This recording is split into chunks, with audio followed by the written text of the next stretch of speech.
ಬಂಧುಗಳೇ ನಮಸ್ಕಾರ. ನಾನು ಭೋಜರಾಜ್ ಕರಿಗೌಡರು ಮಾತಾಡೋದು. ದುರಾಸೆಗಳನ್ನು ತುಂಬಿಕೊಂಡಂಥ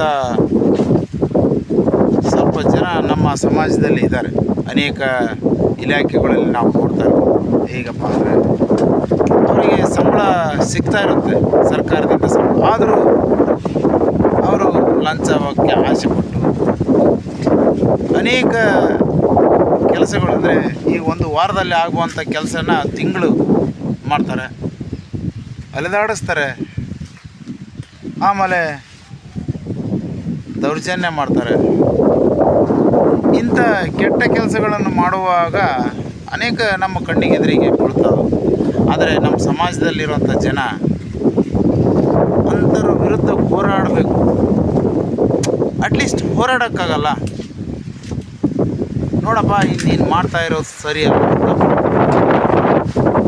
ತಪ್ಪು ಅಂತ ಹೇಳಾದರೂ ಹೇಳಬೇಕು. ಆದರೆ ಅದು ಹೇಳಲ್ಲ. ಸರಿ ಬೇಡಪ್ಪ, ಅವನಿಗೆ ಹೇಳಲಿಕ್ಕೆ ಹೆದರಿಕೆ ಆಗುತ್ತೆ.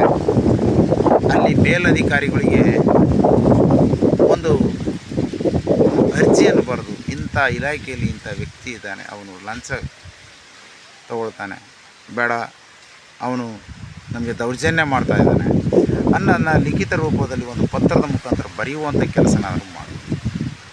ಅದನ್ನು ಮಾಡಲ್ಲ. ಆಮೇಲೆ ಯಾರೋ ಒಬ್ಬ ವ್ಯಕ್ತಿ ಅವನ ವಿರುದ್ಧ ಧ್ವನಿ ಎತ್ತೇ ಹೇಳ್ತಾನೆ. ಈ ಸಮಾಜದಲ್ಲಿ ಎಲ್ಲರೂ ಸುಮ್ಮನೆ ಕೂರುವಂಥ ಯಾರು ಇರಲ್ಲ, ಧ್ವನಿ ಎತ್ತಂಥ ವ್ಯಕ್ತಿಗಳು ಇದ್ದೇ ಇರ್ತಾರೆ. ಅಂಥನಿಗೆ ಕೊನೆ ಪಕ್ಷ ಸಾಥಾದರೂ ಕೊಡಬೇಕು. ಇಲ್ಲ ಅವನಿಗೆ ಧೈರ್ಯನ ನೀಡಿ, ನಾವೆಲ್ಲ ನಿನ್ನ ಜೊತೆಗೆ ಅದೀವಪ್ಪ, ನೀನು ಮಾಡು, ನೀನು ಮಾಡೋದು, ನೀನು ಹೇಳ್ತಾ ಇರೋದು ಕರೆಕ್ಟ್ ಅಂತ ಅವನ್ನ ಪ್ರತಿಬಿಂಬಿಸ್ಬೇಕು. ಅದನ್ನು ಬಿಟ್ಕೊಂಡು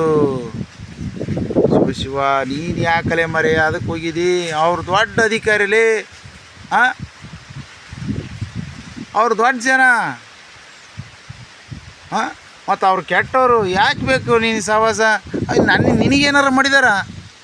ನಿನಗೇನಾರು ಮಾಡಿ ಅವ್ರಿಗೆ ಮಾಡಿದಾರೆ ಬಿಡು, ಅಥವಾ ಏನೋ ಆಗಲಿ, ನಮ್ಗೆ ಯಾಕೆ ಬೇಕು ಅಂತ ಹೇಳಿ ಅವನಲ್ಲಿದ್ದಂಥ ಧೈರ್ಯನ, ಅವನಲ್ಲಿದ್ದಂಥ ಮನೋಬಲವನ್ನು ಎಂದಿಗೂ ಕುಗ್ಗಿಸಬೇಡಿ ಜನರೇ ಅಂತ ಹೇಳ್ತಾ ಈ ವಿಡಿಯೋನ ಮುಗಿಸ್ತಾ ಇದ್ದೀನಿ. ಜೈ ಹಿಂದ್, ಜೈ ಕಿಸಾನ್.